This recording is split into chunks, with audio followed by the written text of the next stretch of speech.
Yes. Are we recording, sir? Good to go.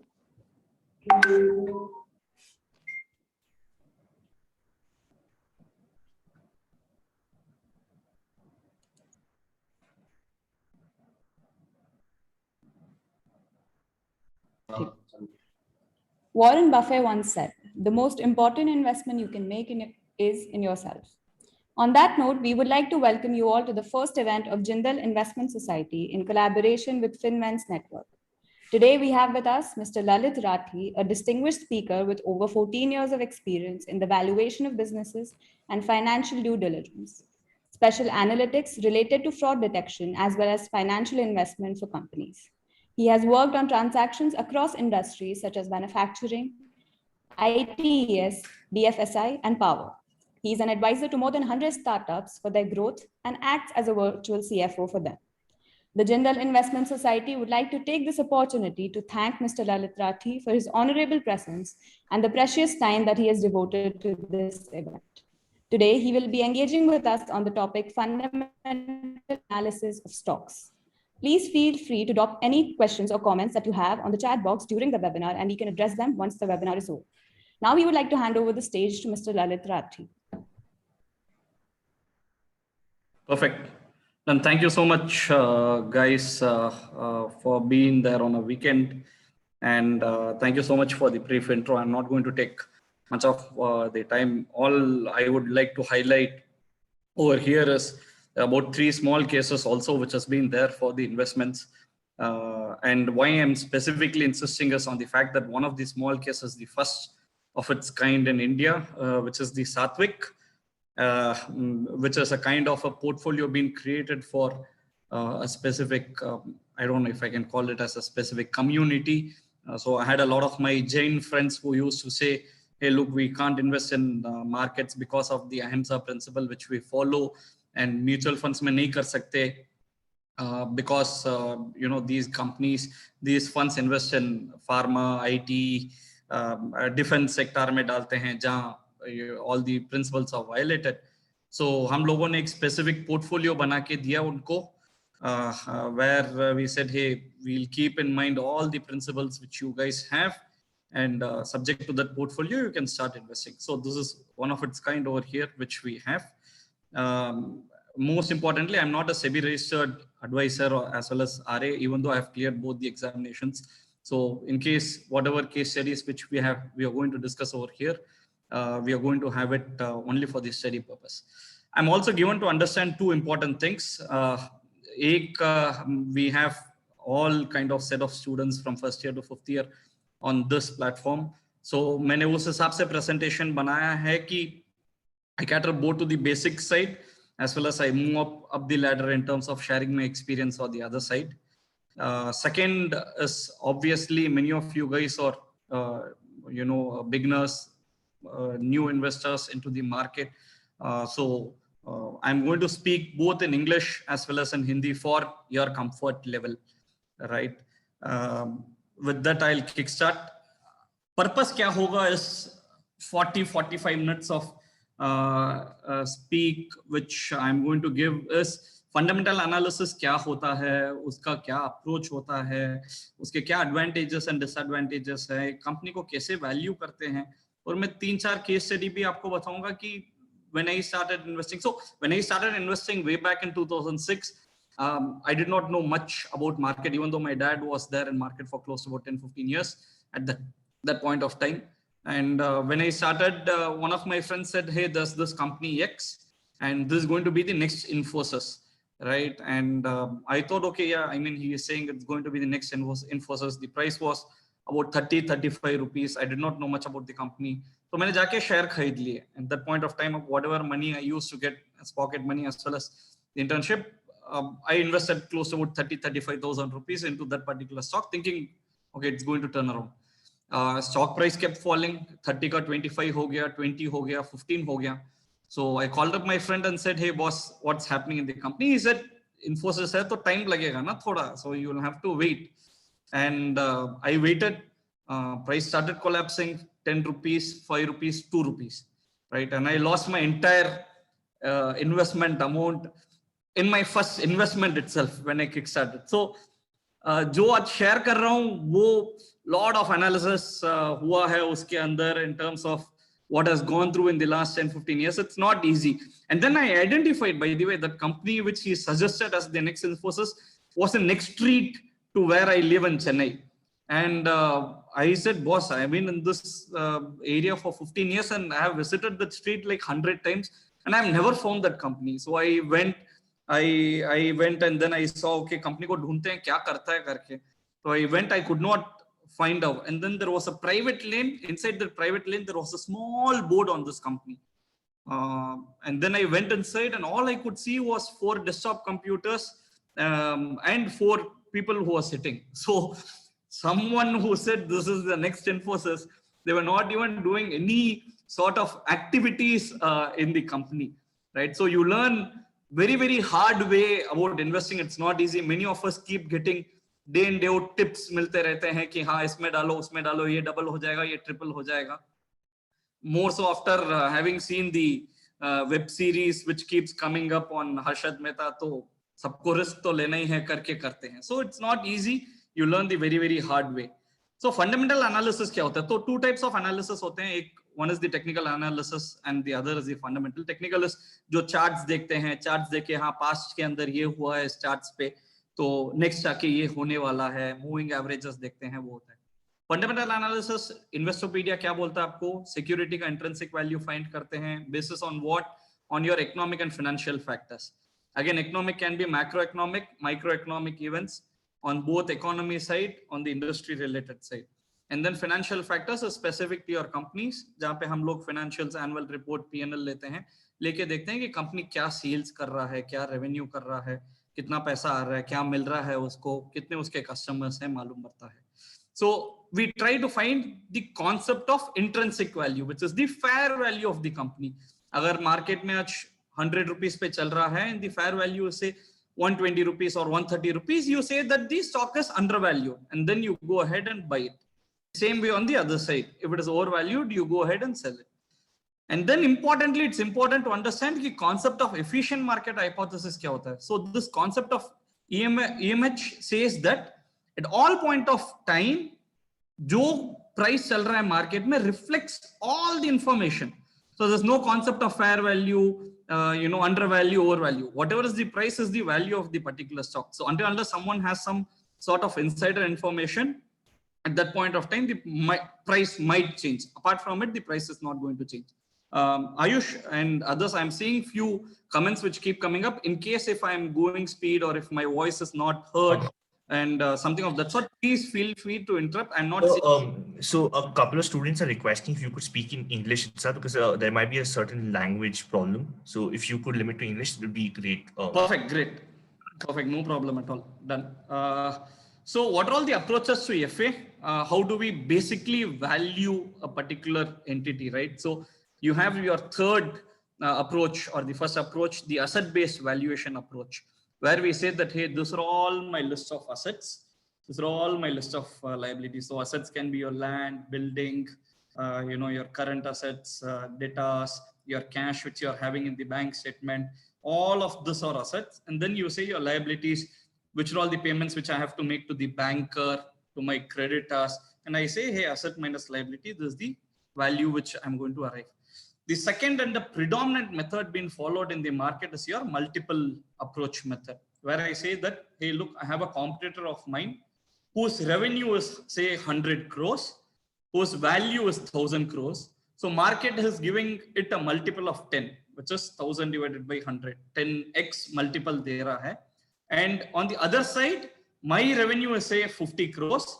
What would be my valuation? So I'll copy the 10 multiple and apply it in my company and say, if my revenue is 50, I should also be getting the 10 multiple, and hence my valuation should be 500, right? So this valuation will then say, okay, my present value is 350. If I have to move to 500, there's a valuation potential up game, which is possible over there.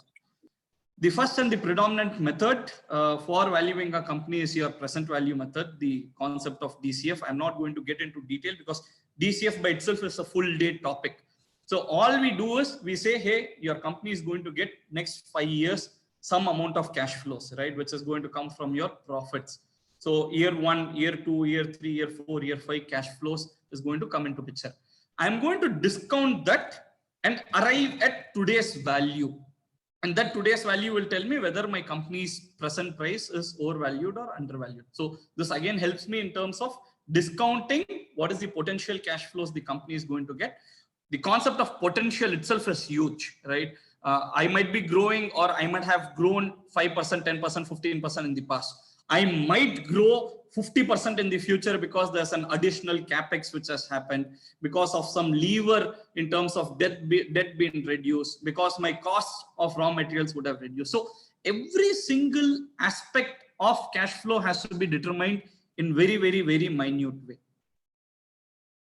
How does the value in turn gets affected, right? So what are all the factors which affect a company's performance?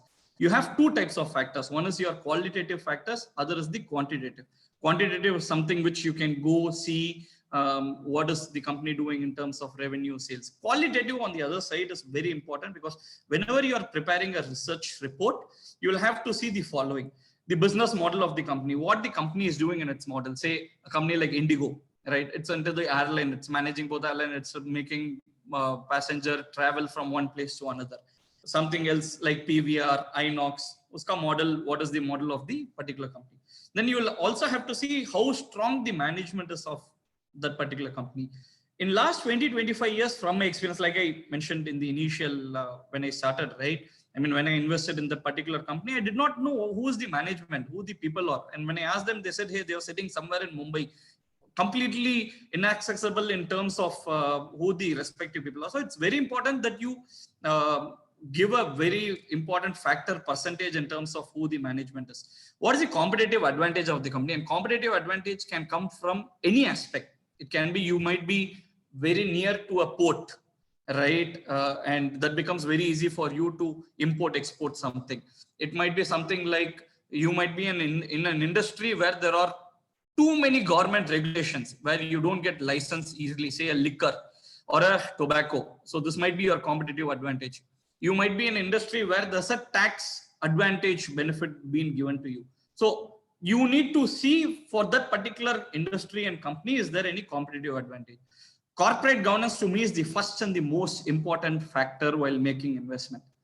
If a company repeatedly has corporate governance issues, just blindly avoid it. You might have a really good company, but repeated corporate governance issue, you have to avoid it. I'm going to explain you in my case studies in terms of what are all the day in day out corporate governance issue which we keep seeing. The customer base, the market share among its competitors. Say Indigo has 52% market share, leading airlines in India.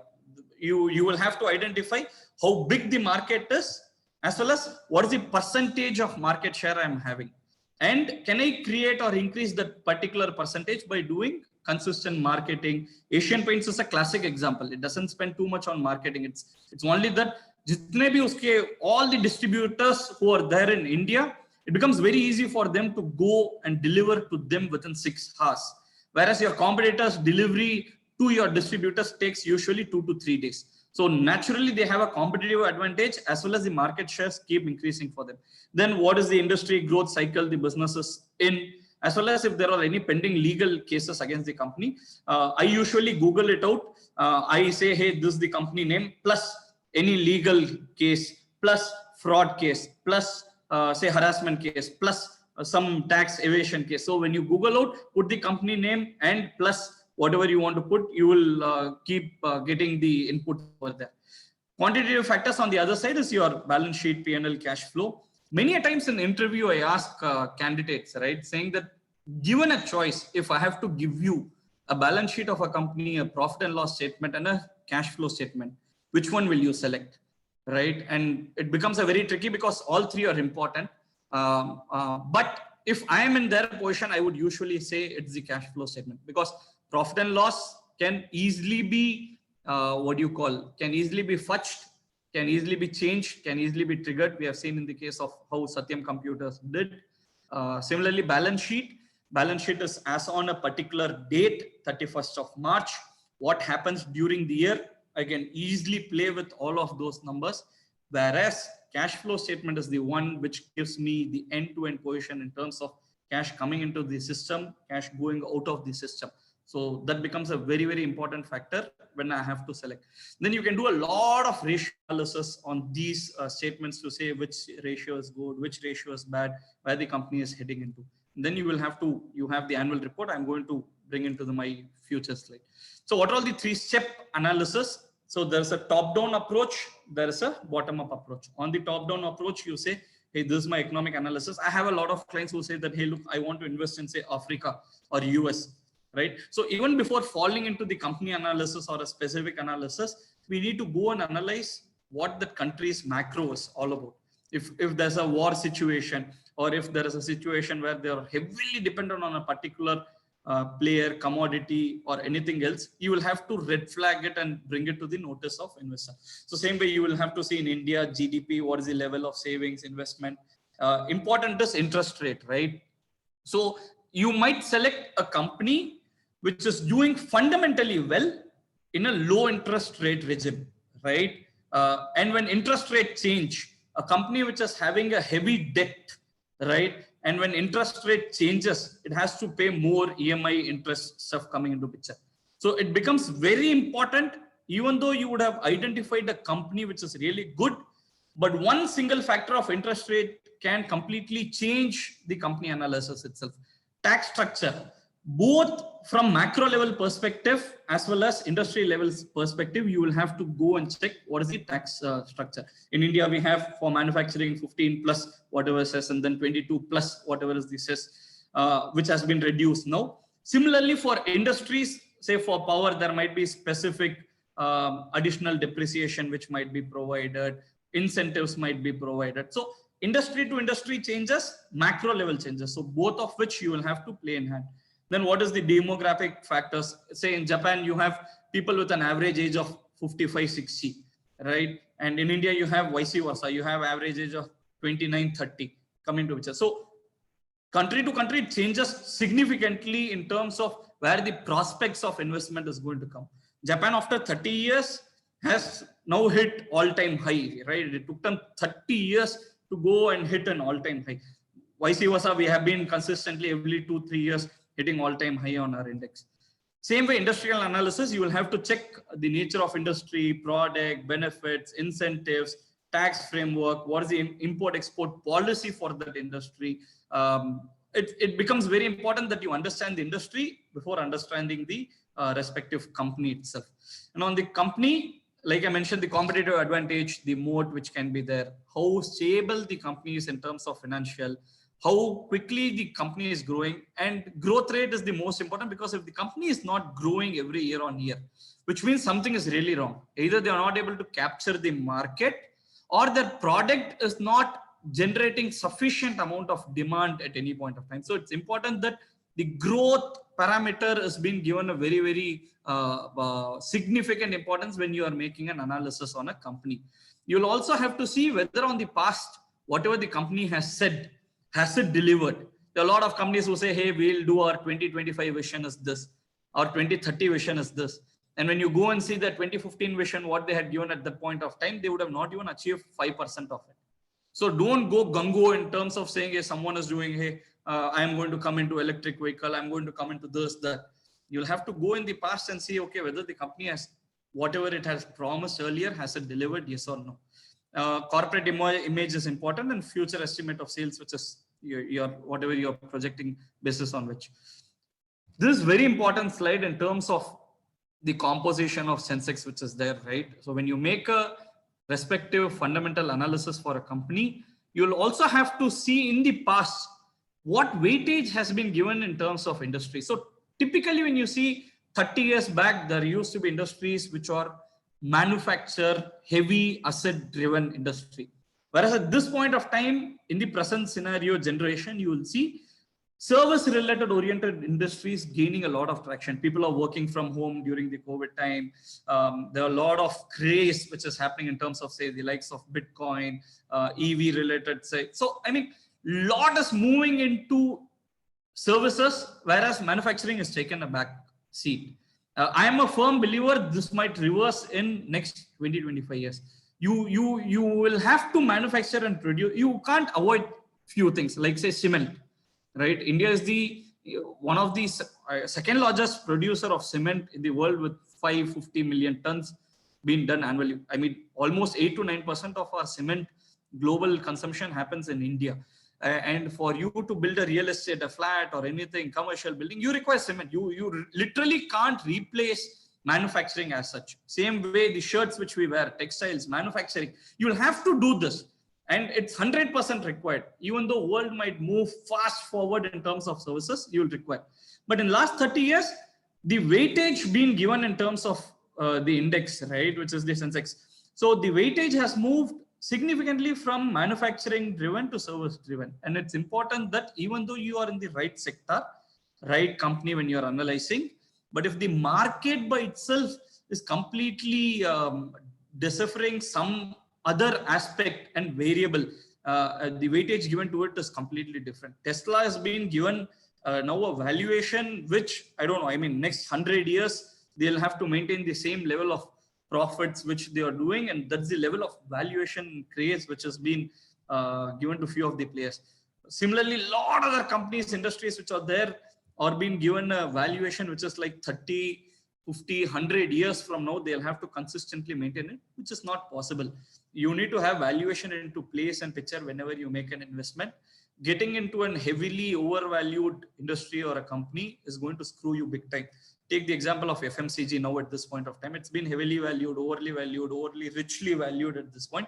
You can't expect the level of returns it gave in the last 15 years than to now in the next 15 years. So it becomes very, very difficult. On the other side, you have a lot of public sector enterprises which keeps coming up. Say in the last 11 years, India's market cap has gone up 250% from 50 lakh crore to 175 lakh crore.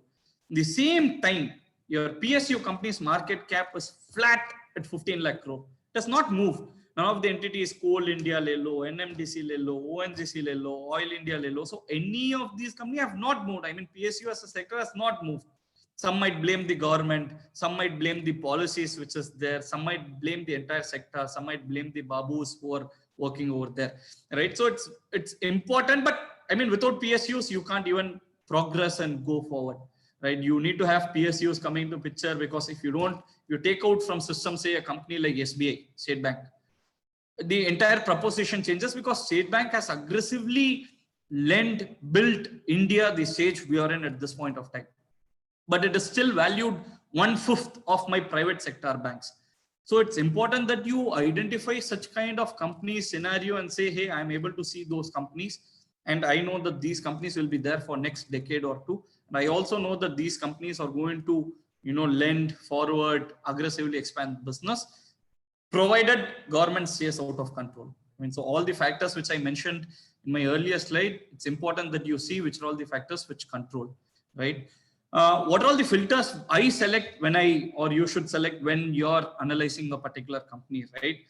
The margin of safety. Now, what is the concept of margin of safety?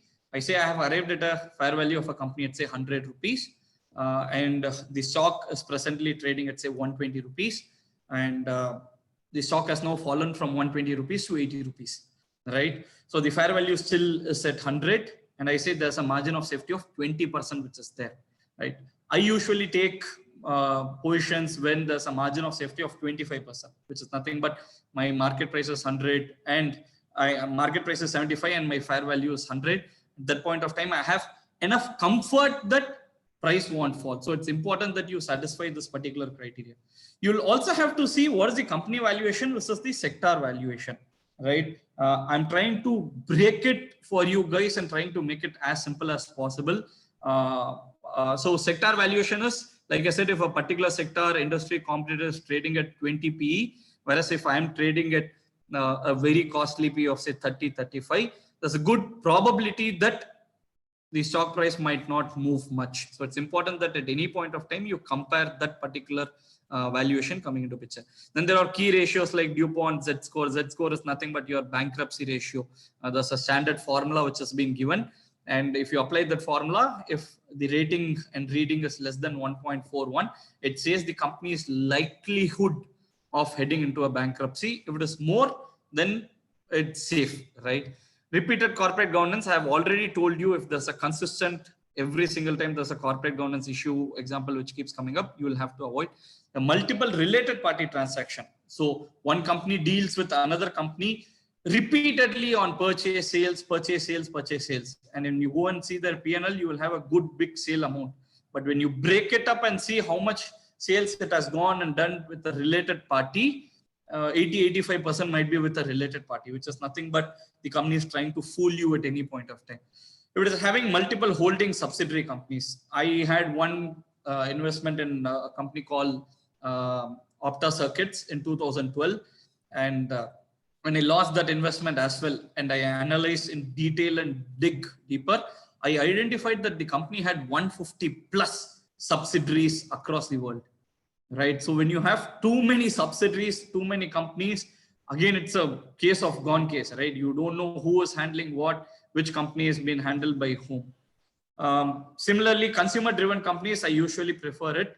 The reason is day in day out, you will be able to see, say a company like HR Motor, which sells Royal Enfield bike. You will be able to experience, go visit, identify that, yeah, there are customers who are walking in, there are customers who are going. Same way, Page Industry Jockey. So day in day out, we use and are able to see their day in day out sale. Maruti Lelo, Asian Paints. All these are all the things which you'll be able to feel, experience. So these are all directly consumer-driven, companies which is there. So usually preference can be given when you are making your fundamental analysis. Management should have seen at least 2 business cycles. This is very important because, say, a COVID-like year, there are a lot of management who have come for the first time and who have not experienced any cycle of 2008 or 2001 where there was a dot-com bubble, or 2008 where there's a Lehman crisis. They have not experienced it. And a management which has not experienced it will not be able to surpass the expectation or at least survive in that particular company. So it again becomes very important that survival happens.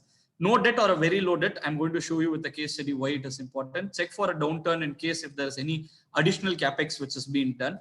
And also avoid companies with multiple related party business which has been there. I mean, unrelated diversified business. A company in say Satyam Computer scandal exactly happened. A company in IT wanted to get into a real estate, right? Where absolutely there is no correlation at all. So keep your eyes and ears very, very open in terms of identifying bets. If a company is getting into unrelated diversified sector, I mean, it's time to exit that particular stock. So, I mean, having said what to do, what not to do, personal history of promoters is tainted, unnecessary diversification if they are doing, there are a lot of research reports which completely come and say buy. A lot of reports are coming. Then corporate governance issue, if there are repeated corporate governance issue, avoid it. Multiple related party transactions, avoid it. A company might be doing a wonderful level of sales growth every year on year. Might be making profits as well, decent, but if it is not paying tax, right? If there's a tax outflow, say only 1%, 2%, 5%, which is nothing but company is trying to fudge something, or you will have to dig deeper in terms of identifying why the company is not paying tax. Promoter, if they are pledging their shares, then avoid it, because in a down market, whatever shares are being pledged will be sold by the person whenever the stock price collapses, be it your institution or be it any other family, friend circle.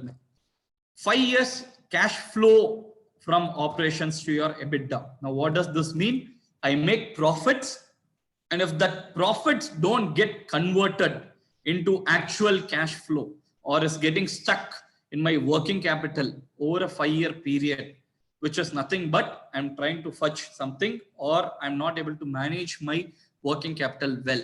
So whatever I've earned in last 5 years, at least 80% of it should have got converted into cash. It is very, very important for any investor who is looking into it. 80 to 90% should have got converted into cash. And high debt, if a company is having high debt, again, one of the red flag filters, you should avoid it. Annual report for any youngster is very important to read. I keep reading every now and then, and I insist people to keep reading annual reports as much as possible. You will get to see a lot of live feel example in terms of how a company is progressing. Take any one company for the weekend, download 3-4 years of annual report, just crawl through the pages, whether you understand, yes, no, just crawl through the pages, see, feel what they are doing, what are all the operations, try to Google out, try to identify what they are planning to do. It's important that, because many of the annual reports say a management discussion and analysis being done, right? I mean, the management throws up everything possible in terms of explaining to the investor, saying what they have did in the past, what they are doing now, and what they intend to do in the future. It's very important that this is being given very clearly by the management. Not alone while analyzing, look at 1 year, but see last 10 years what the company has done. You have a lot of tools which are available, lot of websites which are available. I'm going to give references to those websites at the end, where you can go log in, put up the company name. The last 10 years of financials will come into an Excel sheet, right? So it becomes very, very important. All of these data is completely available in nature. Directors report, corporate governance, financial section, which is your P&L, balance sheet, cash flows, has again been taken. Despite all these things, I'm going to run you through a story of Choluteca Bridge in Honduras, right? And what is that about? It is a suspension bridge which was originally constructed in 1930 by the Honduras government, right? And they rebuilt this bridge in 1996.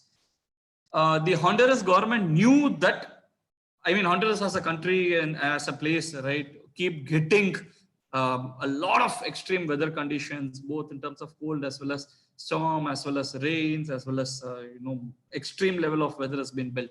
And so they asked the best of architectural minds to come and build this particular bridge, which they did successfully, which can withstand any sort of hurricane which comes into nature.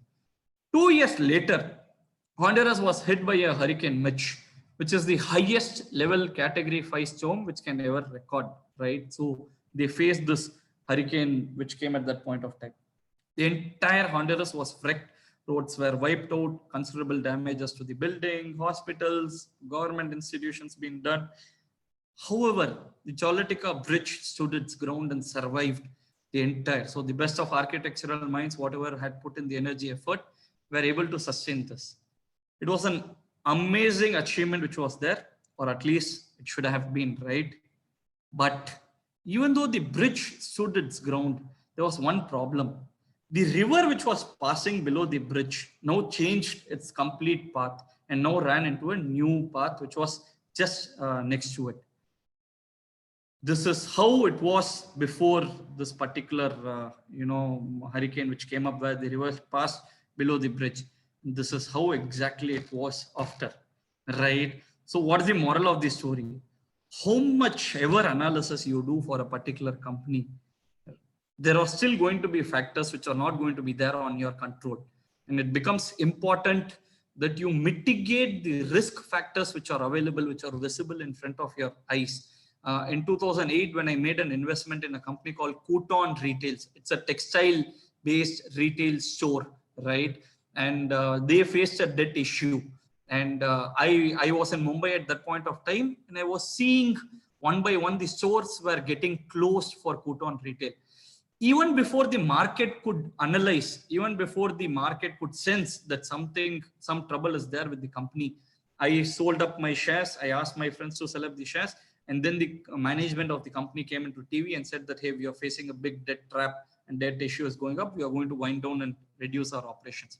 So how much ever fundamental analysis you do, in and around you, just keep seeing, visiting places to say that, hey, company is doing good. Yes, bad, no. Visit their manufacturing plant, visit their offices. Everything nowadays, I mean, company welcome with red carpet, right? All you will have to do is type up a mail to the company secretary and say, hey, I'm planning for a site visit to your company. Can you please arrange for the same? And they happily do it because they want investors to come see, visit their facilities, right? So how much ever analysis you do, there are going to be chances where you will end up failure. I mean, token amount fees has to be paid to the market. You will have to learn it in the hard way, and that's how you proceed. And there are companies where you will get to see them day in, day out basis, right? So you're sitting in your room now, just turn around yourself and you will be able to see there's an AC which is there for Hitachi, Samsung, Blue Star, which is there. There's a fan which is there above you, which will be Havells, Crompton Greaves ka hai. There's a newspaper which you might read. Jagran Prakashan is a very well known brand across. I mean, they sell close to about 7 crore copies on a daily basis, right? The furniture, wood, which you're sitting, having green ply, century ply. The watch which you are wearing will be of Titan, Fitbit, I mean, not listed. the phone which you will be having, the iPhone, Apple, all those companies are listed. Every single thing from morning to evening you do, touch, feel is there and listed. And as long as you believe the quality is good, and you're seeing your friends, family, circle, people using it, and as long as that will continue to be there, car le lo, paint le lo, anything, paper le lo, Camden, books, anything for that, the hair oil which you use, books which you use, the Maggi noodles which you eat, every single thing is listed. And as long as you believe they are going to be there, these are all the companies which you can naturally analyze, feel, do a scuttlebutt approach. Same way when you go to your kitchens, check up what your mom is using. She'll be using a Hawkins TTK Prestige cooker, a Borosil kind of renewables being done, La Opela's products being used, coffee being used, Tata Coffee, your paste which you use, Colgate, the tiles which is the Somani ceramics, Gillette shaving blade. So in our day in, day out life itself, we have hundreds of products being used. And as long as you are utilizing those products, as long as you believe those products are good, the first level of my fundamental analysis is done, right? Where I'm able to feel, experience, use the product. Then comes the projections, the valuation of the company, how it is valued. Accordingly, I'll have to see. I'm going to run across 3 or 4 cases, and each case has a moral of a story as well, and it's important. So there's this first company, Venky's. Many of you who are non-veg eaters will know this company as well. So this was incorporated in 1976, Pune-based company, poultry products, where they sell a day-old broiler being there, chicks of hen being there, processed foods being there, animal health products, oil seed. 70 to 80% of its revenue comes from poultry and poultry related products, right? So this is the first point you will have to see. In 2010, they were doing a revenue, which is sales of 700 crores with a profit of 50 crores, right? And price at that point of time was about 600 rupees. So 700 crores of revenue, 50 crores of profit, price was 600 rupees at that point of time in October 2010. They had a debt of 90 crores, which is borrowings being done. In October 2010, they announced the acquisition of a football team, Blackburn Rovers. Many of you might be familiar. They were the Premier League champion in 1995. And since then, they have been relegated thrice. I think they are in stage 3 at this point of time. So it was a completely unrelated diversification. I mean, a company which is into a poultry products had absolutely no business to be in the business of football, owning a football team, which has no experience of how to run it. It's just that they had money at that point of time and they made a fancy investment of buying a football team. At that point of time, I mean, for those who will remember, IPL was there, they started, kickstarted, then Kabaddi League came into picture, then you had the Ferrari coming into India saying, hey, we'll conduct races. So there was a lot of amount of craze of company founders, promoters trying to own some businesses coming into picture, right? So, I mean, they went ahead and bought. So management lost focus. They were not able to, even though revenue was increasing. In fact, revenue jumped from 700 crores to 2000 crores in 6 years. Profit was still at, even though revenue tripled, profit was still sub 50 CR, right? And debt kept on increasing. They kept on borrowing. I mean, they borrowed 90 crores to 750 crores. The market price declined and almost became half during this period. They realized their mistake. They said, hey, enough was enough. Let's, I mean, try to completely take our focus out of this. Let's start focusing on the business. And they are trying to turn this around now. They are focusing back on the business. Their debt is reducing. Their revenue is increasing. Their profitability is also increasing. So, there's almost a 6-year period window which the company management has wasted. So the moment and the first fundamental analysis when you see any company making an unrelated diversification, blindly exit out of it. The second is Delta Corp, as recent as possible. Many of you guys would have visited, might not know. The Delton Royal in Goa, Delton Jack is all owned by this particular company. It is the single and the only listed entity in India, which is in the casino segment. The competitive advantage point, which I spoke in one of these slides, is this. Right? There's a huge entry barriers into the segment. So this is the competitive advantage for Delta Corp. Gambling is, allowed only in Goa, Daman and Sikkim. They are having close to about 4-5 places at this point of time. Debt-free company, owned, by Jia and Modi. I mean, she is one of the top legal lawyers in India from AZB Partners. So, I mean, she has been doing fantastically well. COVID hit, and when COVID hit, the market price also collapsed. So, a 5,000 crore market cap company almost became 1/3, 1,500 crores. Nothing changed, by the way. COVID is just a temporary event which just deferred your demand and not a destruction of demand.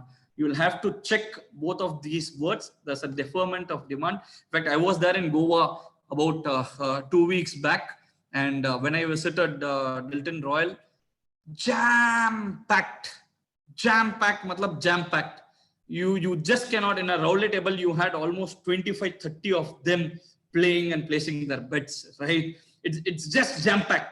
You will have to stand in queue to play games.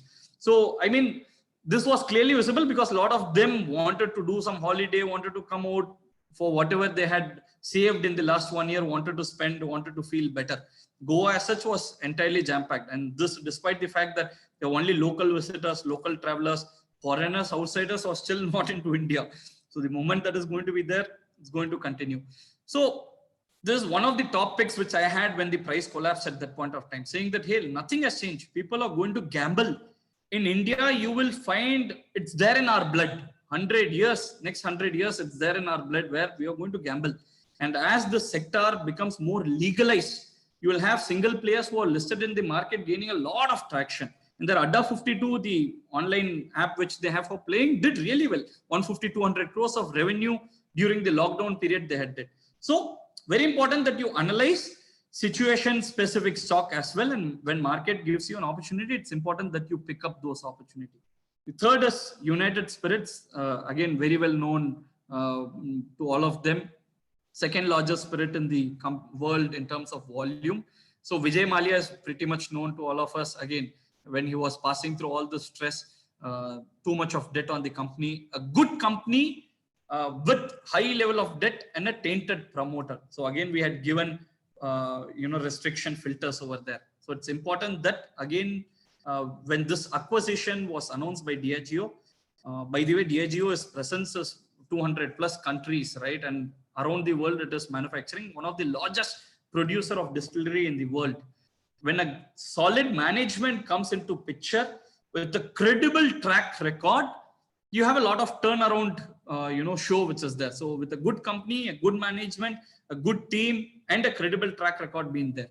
8 crore cases of liquor has been sold by this company every year. 60,000, 50,000 distribution outlets, 45 manufacturing facilities. Good company in terms of holdings, capital, debt was brought down. I mean, company Diageo in the last 6 years has been consistently bringing down the debt. They know if they'll have to sustain, they'll have to bring down the debt. And mind you, when you select a company, you don't select the past as well. You will also have to see how the trend is changing. Close to about 1.5, 2 crore people are entering, youngsters are entering into a legal drinking age every year in India. So you have a lot of youngsters. My Goa visit also gave me the same thought. There are a lot of youngsters who are on drinking spree. So it again becomes very, very important that analysis has been done on ground level in terms of how the themes are changing in the future, right? So competitive advantage, highly regulated, controlled by government, non-ending tax hikes, which keeps happening, state level complexity. So no other player can easily enter into this segment. And even if they enter, they can't expand the way United Spirit has already done. The fourth example, the EduComp, started by Shantanu Prakash, a very well-known IIT Mumbai guy in 1994. 2005, they came out with IPO, took stake in Eurokids. Eurokids is a play school which is pretty much famous, known. They had a JV with the Pearson Group based out of UK, London. All they were doing is they were providing tab, right, to schools and trying to digitize the way in which learning is to be done or classes are to be taken by teachers, right? The only problem was they had too much of debt luggage on their back end, number one. Number two, they entered way too quickly into the market.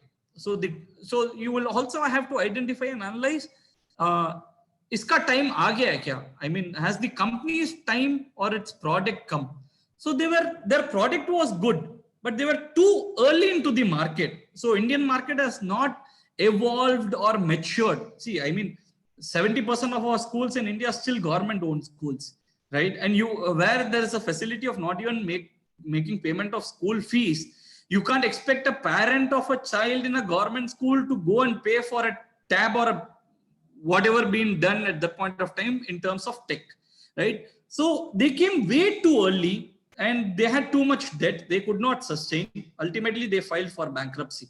And we now have Byju's and Unacademy coming into picture. I mean, they came at the right time. They were able to exploit the market. They exploited it well, even though they are not making profits. But they have enough amount. So the market got so matured that there are people who are ready to bet on you, right? So it's very important that you will have to also analyze whether the company's time has come or not. Same way, what we are seeing electric vehicle today in India, we'll have to see whether India's time has come into entering into electric vehicle. Is it too early, or are we into a growth stage, mature stage? So it's important again to analyze.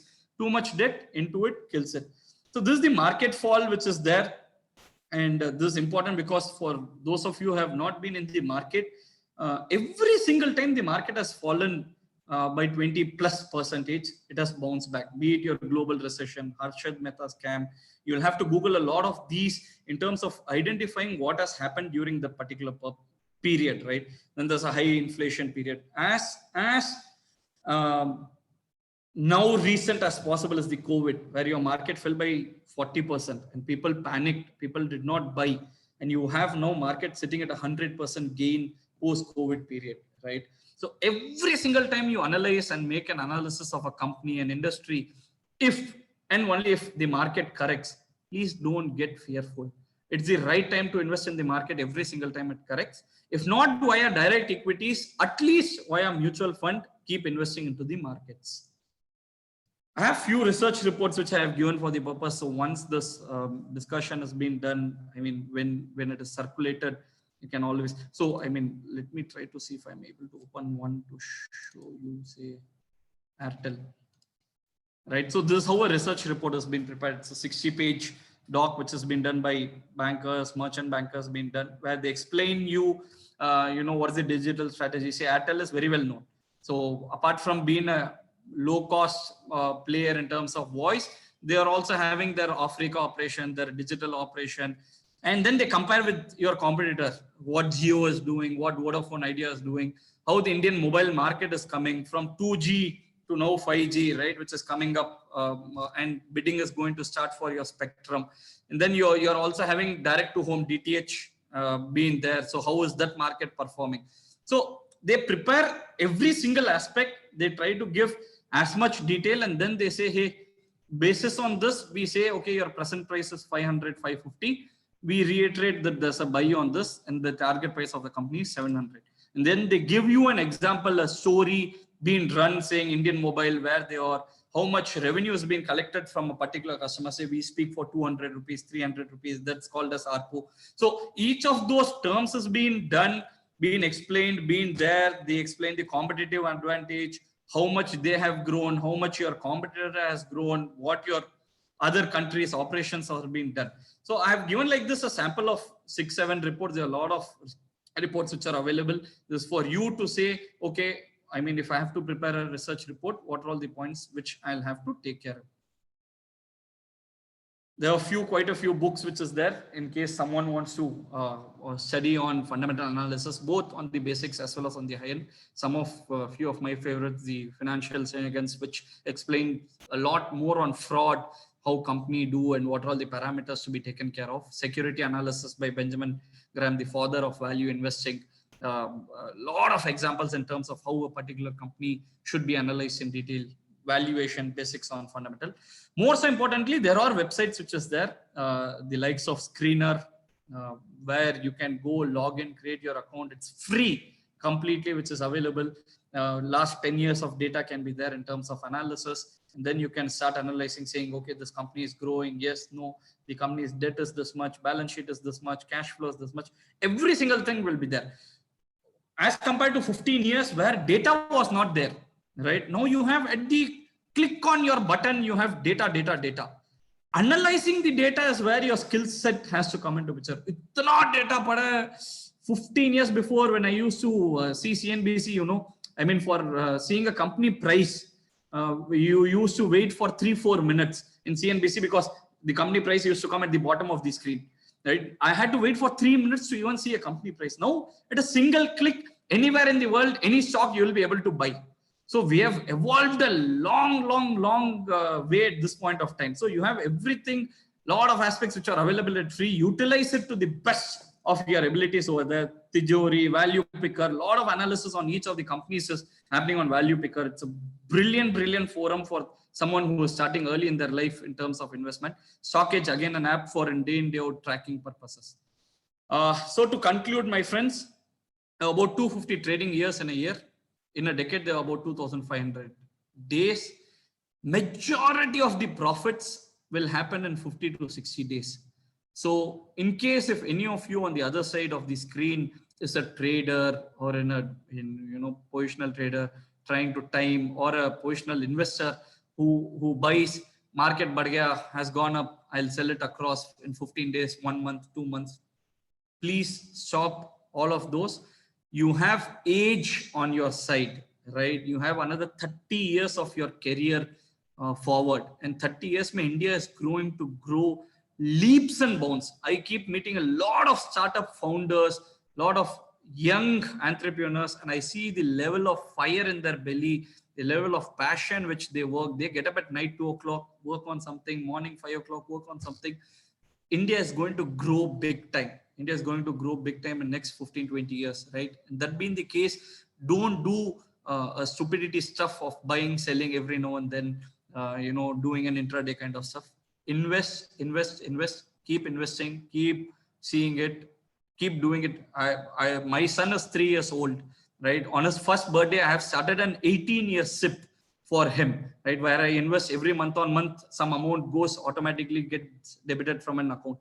So at the age of 18 years, he'll have about 5 years of his life to take care of in terms of his higher education, in terms of whatever he wishes to do, right? But that seed has to start now. 18 years, you will have to invest. I can't be looking at market. It might be overvalued today. Fine. If you have to invest for 15, 20 years, I mean, you need not even look into picture. Potential bets, look, I mean, India as a population is about 130 CR. You have 105 bank accounts, you have 44 PAN cards, you have 5 crore of them filing their tax returns. Mutual investment mein India mein only 1% of the people have even taken an exposure to equity markets in India, right? You don't have, you still have 97, 98% of the people yet to take exposure into equity market. And hardly 60 lakhs is insured. So you have a lot of insurance companies which are listed. And if you know that, okay, I mean, it's very important that you see the bigger picture, what is going to happen in the next 5-10 years. And COVID was a classic example of why insurance should be taken both for health as well as for your property, assets and everything which is going to be there, because it was closed. I had a client who had a machinery for 30 crores being bought from Japan. And if you shut that machinery even for 1 minute, to restart that machinery, it takes 2 days. Because once it restarts, it throws up a lot of dump outside it, right? So even for 1 minute, there's a power cut or a machinery which is there, it's gone. And he had to keep the machinery shut for 3 months. And its entire 30 CR gone investment. The machinery was completely gone. So you will have to see the bigger picture. In terms of world market, we are just 1% of the world market cap. US is about 55%. So imagine the amount of maturity the market in US is. We are hardly a percent. So we have a long way to go. I think moment we head towards, you're going to see the wonders in your career, in your life, 15, 20, 25 years. Look at the bigger picture. Feel free to reach me at my mail ID, call number. I'm on Twitter as well. And the small case link has been given as well. So in case if any one of you guys want to invest in, right time to start investing into. I'm happy to take the questions, Ayush, as well as others. Yes, sir. Thank you so much, sir. I believe we all learned a lot from this insightful session about investing. We would also like to thank Finvents Network for collaborating with us and making this event a success. Kindly drop any questions that you have in regards to the session, and we can take them later on. Now, I would like to request Mr. Abhimanyu to take over the question and answer session with Mr. Lalit. Thank you so much, guys, for attending today's event. I would like to thank Lalit sir for such a beautiful presentation. So, I am the co-founder of Finvents Network, and I'll be taking your questions from the chat box. So, uh, leave your questions in the chat box itself. I request you to not, take talk specific questions, because we are this event is more supposed to be for educational purposes only, and we are conducting this event especially for you students as well. So it's better if you ask questions related to investing, if you are stuck somewhere, if you are if you want to know more about investment research or something, but not stock specific questions. So I think you guys can start sending your questions in the chat box. Okay, so the very first question I would like to take is from Mr. Summing. Okay, Yeah. so he says, sir, how does the union budget of India changes the strategies of most of the stock market companies? And how do your companies analyze this kind of situation? Yeah, I mean, uh, see, if you look 10 years back, India's balance sheet at that point of time was close to about 10 lakh crore, right? And if you look the budget which was presented just a fortnight before, if you look at the balance sheet of India, we are close to about 34 lakh crore, right? So in a 10 year, we have almost like tripled in terms of our balance sheet, almost tripled in terms of the expenses which we spent, almost tripled in terms of the income which has been earned. And more so importantly, every time a budget comes in, it brings in a lot of optimism.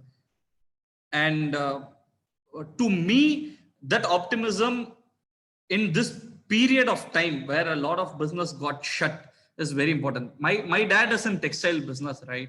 So textile took a big hit because he provides textile to schools, colleges, and stuff. So at that point of time, since no college, no school was working, functioning, this took a very big hit. And government was also sensitive to it, saying that yes, we are seeing that there is a temporary closure of mills which is happening. Yes, we are seeing that there's no much demand. They try to provide some incentives which has been there. But the good factor is I was able to assess and get the first hand info whether if any of the players in the industry is defaulting. And luckily, none of the textile players defaulted in whatever debt they had taken, right? And that gave me a comfort in buying textile stocks, number one. Number two, those banks which provided loans to textile stocks. So it's important that those kind of analysis has been done because every single thing has been linked. More than budget, government also came with 3-pack Atmanirbhar budget package, which itself was 15% of India's GDP, at least what they call so, right? So I think combination of factor, budget does not change the ground level reality, but at least it provides the optimism that we are heading in the right way and there's a bigger market share to come. Right, those were, I think, beautiful insight, beautifully mentioned by Lalit sir. Okay, up next, I have a question from Mr. Tejas. He says that with so many factors being available to the investors, what are the uh, top three things you would like to list out for somebody to invest into a company? Yeah, got it. I think the first and foremost, the corporate governance. Tick that bucket, and if that bucket is not even ticked, then just come out. I mean, no use analyzing the industry, no use analyzing the company. If you believe that there's repeated corporate governance issues coming into picture, take the classic example of DHFL.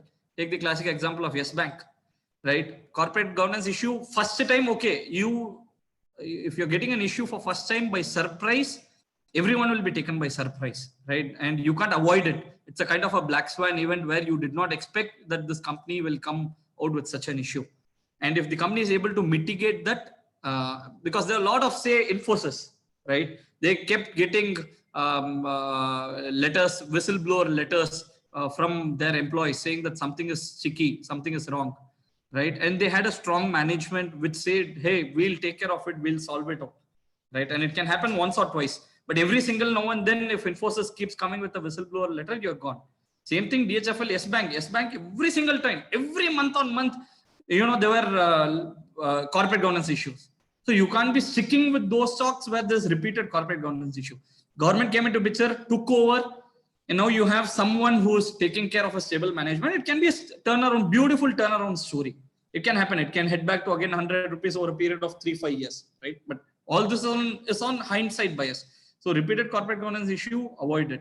Second is how the company is going in terms of its growth, right? And whether that growth is coming organically or inorganically. That is internal growth, or is it acquiring something too quick, too fast, grabbing up debt, where we are at the peak of the cycle and the company is taking up debt. At the bottom of the cycle, you will be killed. So you will also have to assess in terms of how the company is growing. Third, how big the market is for the companies to grab the market share, right? And this important factor plays, because if the market share itself is limited, and if you enter into that sector, so take the example of airlines, where Indigo is controlling close about 55-60%. SpiceJet is having balanced 10-15%, and then you have Vistara and stuff. Any local regional market player airline who is going to come is not going to sustain. It's impossible for them to sustain. They're going to bleed. Similarly for liquor, no new player will be able to come and sustain. So it's important that you analyze this, then come to this company specific factor to see, okay, how the company has performed for the last 5 years. I saw one of the questions where ITC was asked, even though Abhimanyu has told not to discuss, but look, I mean, you use ITC's product day in, day out. Go to your local grocery shop and you will find majority of the products being ITC, HUL. You use their products day in, day out. And mind you, from 1995 to 2020, last 25 years, ITC is the first largest company to declare highest amount of dividends, right? So a company which over last 25 years has created wealth for its shareholders will continue to create wealth for its shareholders. There might be questions saying that they are into unrelated sectors, they are into hotel business, they are into agri business, which is, bleeding. That's fine. They understand that. It's not that they are sitting over in a corporate board, AC room, being done. As long as they are creating wealth, they have created in last 25 years, they'll continue to create. There'll be a lot of noises which will be there from players saying, oh, they are doing this, that. You have invested, say solidly invested. That was beautifully answered. I think one sector which you had mentioned before also is the insurance sector. Yeah. It has such a huge market to grab yet. Yeah. Okay, up next, I have a question from Mr. Tejas only. He says, what is your take on crypto investing in India? I don't know. I mean, I have tried to understand a lot. I have read about this a lot. It will take time. I don't know, probably in current form, no. Bitcoin, I don't know. I mean, I have fought with my friends trying to understand where the Bitcoin is, who creates it. It's been mined. They say, yes, fine, all that is okay. But none of the reserve banks in the world are taking up any responsibility in terms of owning it, right? And mind you, a currency can't fluctuate 20-30%. You can't have rupee against dollar fluctuate 20%. Yeah, we'll go bankrupt overnight. There is so much of movement in a currency, right? It's more kind of an asset. And when you find an asset, you will have to find its intrinsic value. For Bitcoin, what is the asset? What is the base? If I go to a manufacturing entity, I'll go and see, oh, they have a machinery. There's a base, there's a value being given to it. Right. So in current form, I'm completely against it. It can go ahead. It can touch $1 lakh. It will do all the things which has been possible. But some point of time, again, this will mature. This will evolve. There'll be governments. There'll be central banks will say, okay, we'll bring our own currency. RBI has said we'll bring our own digital currency. It will take its time. In current form, I'm completely against it. That's right. I think staying away from investments which are not making sense is the right way to go. Yeah. So up next, Mr. Hemant is saying that could you please name the online sources for information again?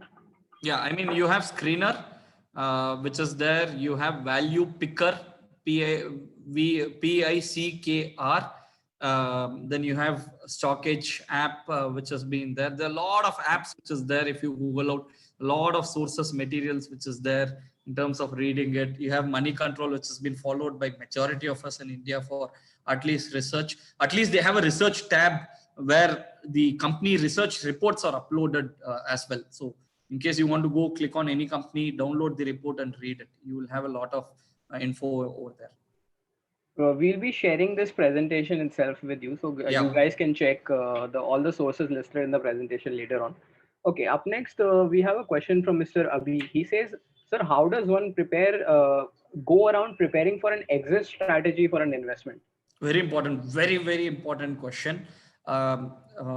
let me explain it with an example itself, right? So when I had got Tata Motors stock at close to about 200 rupees in 2018 types, right? And when the price was trading at 300, 350 rupees, the stock fell down to 200. I visited Tata Motors showroom. I was able to say that sales were happening. The only problem was the company was having too much of debt.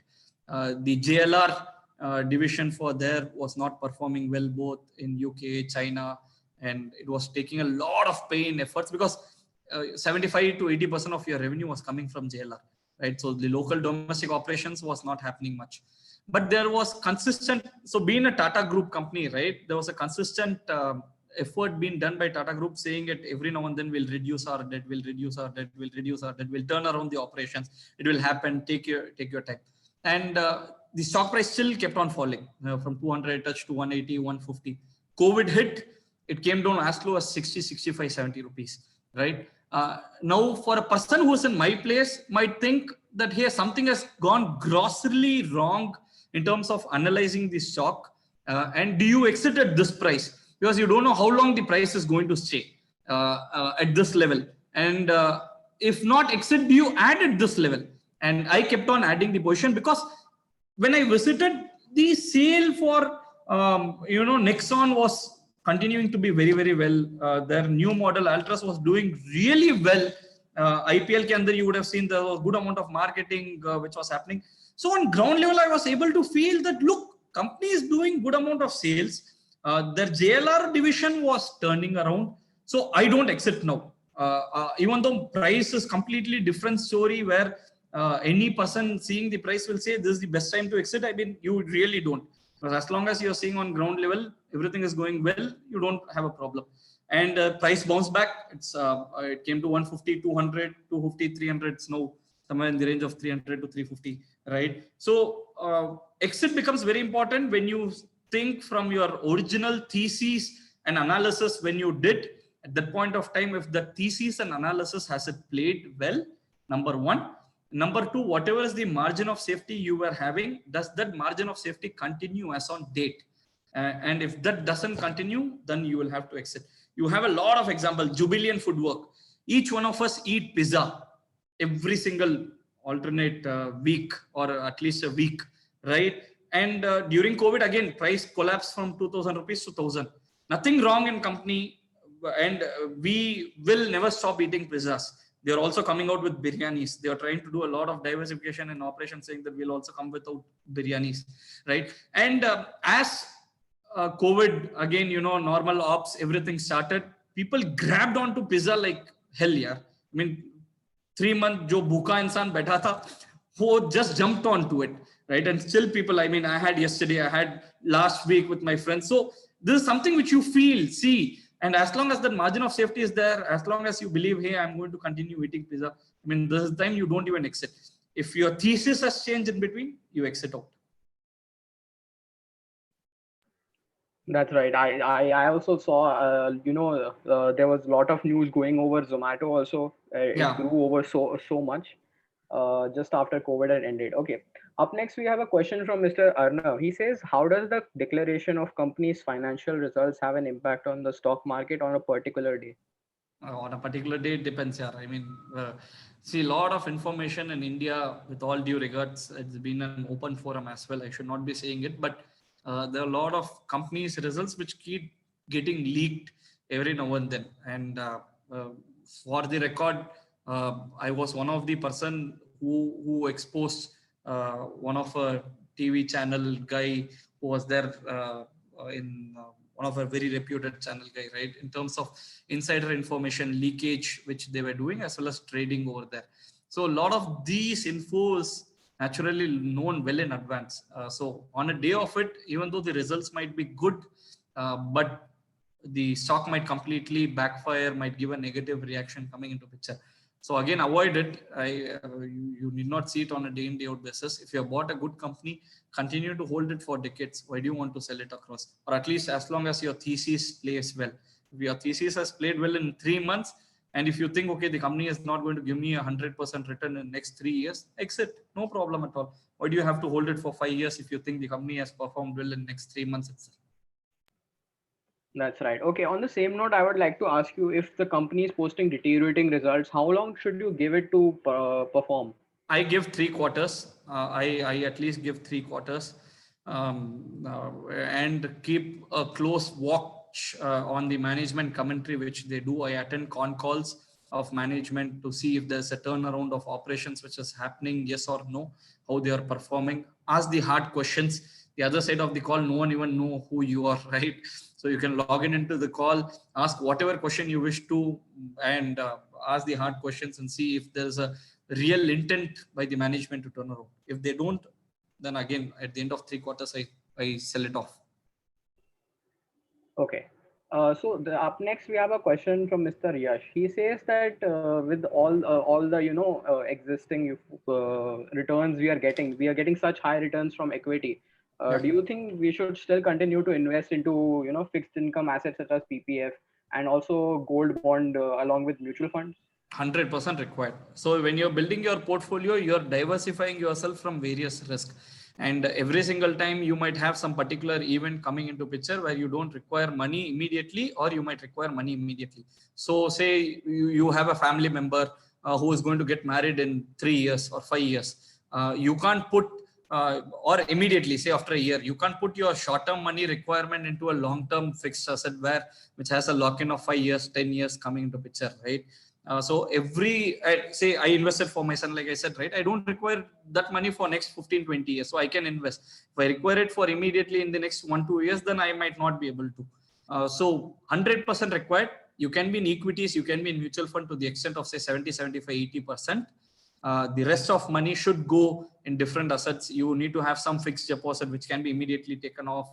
You can have some gold bonds as a hedge kind of stuff in market. Whenever market falls, usually you will see gold going up. You can have some money in PPF coming into picture for your tax saving purposes. 100% diversification is required. Okay. Up next, we have a question from Ms. Akriti. She says, is it ideal for a person who is new to the markets to listen to stockbroker investment advice? Yeah, I mean, it depends here. There are a lot of stockbroking advisors who keep giving a day in, day out call. On public forum channels, they'll speak about a decade story, but next day morning, all they do is they call up and say, hey, intraday mein ye buy kar lo, ye sell kar lo sham tak, right? So you will naturally have people, your brokers, giving a lot of stuff. Like I said, there's a lot of data, a lot of information which is available. What you select, what you analyze, what you decipher from it, what you digest, what you allow it to sink into your mind will evolve your investing strategy, right? Be it short term, be it mid term, be it long term, be it technical analysis, be it whatever it is. But whatever you're doing, do it consistently over a period of time. So you can give some weightage to the broker research report. Everyone has their own means of say. Broker is doing his job. You do yours in terms of analyzing and investing into the company. So at the end of the day, one should pick their stocks themselves. 100% yes. Correct. Okay. Thank you. Okay, up next, we have a question from Mr. Rushil. He says that, sir, could you suggest some educational forums who could also provide research on technical analysis? I mean, there are a lot of forums. I'm not a technical guy as such, but yeah, when this presentation has been shared, I'll be happy to give few links to the technical guys forum. There are a lot of videos which is available in YouTube for beginners to begin with. Then there are specific courses being taken by mentors as well.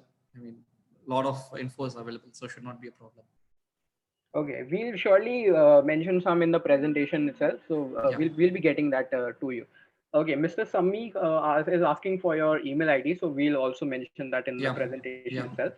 Up next, we have a question from Mr. Ayush. He says, sir, considering the market is really bullish at the moment, with several stocks having inflated prices, is it the right time for a new investor to enter into the market, or should one wait for some time? Yeah, see, I mean, again, like I said, right, see the 15 years forward story. Market will always be costly. कुछ आपको सस्ता नहीं मिलने वाला है. जब सस्ता मिला, when it was available cheap during the March month, COVID, I had a lot of calls who said that, hey, 7,500 Nifty, it is going to go to 5,000 Nifty, 4,000 Nifty, 3,000 Nifty. When it was at 10,000, I had a lot of tweets which I had put up saying that 10,000 Nifty this year, in the next 1 year, why we shouldn't hit 15,000 Nifty. And I was trolled, I was mocked, I was laughed at. And I have been proved right at this point of time where Nifty is at 15,000, right? And I believe, and if you are a youngster, right, after 10 years, Nifty is going to be at 25,000. You will ask the same question to me saying after 10 years, no, Nifty is at 25,000, should I invest?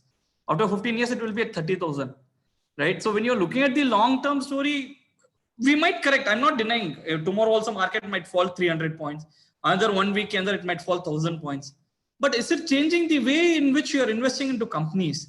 If that is changing, then I mean something is wrong with your analysis, right? So I mean, irrespective of levels, you might get a stock cheaper by 5-10%, but if market falls, you can always put in additional money and buy it. Always have 15-20% cash in the portfolio, 80% stay invested. If there's an untoward incident which happens, someone might die, someone might collapse, there might be a war, market might collapse. Who can guess? Yeah, everyone was sitting over here on hindsight bias. We are saying, oh, COVID was such an event to invest in. Today we are saying that March May I got calls where people were having heart attack. They were having sleepless nights. They were sweating literally on their pants. So it's not easy. It's not easy to invest. It's very difficult to time. Don't ever time market. If you're investing for 5-10 years period, keep investing. For youngster, new investor, whoever it is, just keep investing. Okay. So up next we have a question, and guys, we'll only be taking 2 more questions. It's almost we have a session till about 2 p.m. So we'll be ending by 1:55. So up next we'll be just taking 2 questions. First question is from Mr. Rushil. He says that keeping in light the recent GameStop saga, do you see a balance of power shifting towards the public, or was it that just a once in a blue moon event? Both, yeah. I think that those things can happen in US kind of stuff where your retail investors, I don't know, somehow you call that, right, a small ice which keeps rotating at the bottom becomes a kind of a glacier, right? It's kind of that kind of event which is one-off, might not happen every single time. It's very difficult. There are a lot of news which flew. I would blame the hedge funds as well. So there are a lot of them to be done. In India, very difficult to move a large or a mid-cap stock. Small cap stocks are still being moved because there's hardly any volumes. We have people who say Suzlon was there, right? Where in 2014-15 May, when their promoter was traveling, and when 100% of his stocks were pledged, majority of his stocks was pledged, and he was traveling in a long flight from India to New York, where where set of group of people knew that he is traveling, he is not accessible for next 12-18 hours. And if we start short selling the shares, the stock is pledged, and the moment you short selling, after it falls to a particular limit, there's going to be a trigger in further short selling of shares which is going to happen. And the moment that's been done, you will have a collapse in price happening, right? And he's the one-man guy where he has to call in, given a call to say, okay, I can manage funds, I can do it. So those kind of info, naturally, you have, you need to have a strong hand in doing it. GameStop was a one-off event, retail might not get lucky every single time. And even though they got lucky, they could not make the most out of it. They are still holding on to their losses. Right. Okay. So this is the last question. It's from Ms. Rishika. She says that as a student where main source of our income is only stipends and monthly allowances, how much percentage should we allocate towards investing every month? Given a choice, if I'm in your place, 100 on 100, I would do that, right? I regret it many a times why I could not invest way too early in my life, where I had a lot of income generating at that point of time. I regret. Every single person over here knows the power of compounding, and for right reason, it's been called the 8th wonder in the world, right? And money compounds at a very, very significant pace. We are in our prime time career. We want no 15-20 years of our life going just like this. A decade passed by and I did not even know that 10 years is over, right? And I regret for not being able to invest early. 1,000 rupees also, if you get a chance to invest. There are a lot of apps, Paytm, Kuvera, who all you will have to do is log in and start investing into mutual funds. Save every single which is possible at this point of time. At some point of time, that will just compound in a very, very quick way. even you would have not imagined. That's right. I definitely, if we start at a younger age, it just compounds and compounds. Okay, so do you have any ending notes for all the students? Nothing. Would I you mean, I like? have said, start investing. In case if you have not, don't look at the markets. Keep investing into the markets. Look at the bigger picture in India, and more so, importantly, if you are passionate enough for a particular idea, a startup, with your friends, please try it out. You're into a college segment. I wish someone would have guided or mentored me at that point of time, saying, "Hey, you're in college. Try out as many startups, events possible. You might want to open a sari shop. You might want to open a chat shop. I wanted to open a sandwich shop way back in 2006, but I did not get any too much of support. People said, "Hey, you're a CSCWCS. What are you going to do with a sandwich shop?" Right? So if there's something, please do it. Fail. Even if you're failing, no problem. Keep, doing it. It's the biggest motivation lesson which you will get. The more number of times you fail, more number of times you will get an experience in terms of what will go right next time, right? So in case if there is there, you're at the early stage, try out as many things as possible even before you set up and get into your corporate life, entry, employee, 9 to 5 job kind of stuff. Try as many things as possible. All the very, very best to all of you guys who stayed on a weekend to listen to me. Thank you so much, sir. We all got some really fresh perspectives on investment methods, and we are sure that the beginners among us would be much more enthusiastic and interested in investing after this wonderful session. We would be sharing the recording of the webinar soon with you all. Thank you so much, everyone, for making this event a success. And thank you, sir, for such an encouraging session. Thank you so much. Thank you. Thank you so much. Thanks, Ayush. Thanks, Adas. Thank you, sir. Thanks a lot for tuning in, and I would like to thank everyone for joining the session. I think, Ajay, sir, we can start recording now. I think we can conclude. Perfect. Ayush, I'll make a move. Huh? Yes, sir. Thank you a lot, sir. Thank you. Ajay, sir.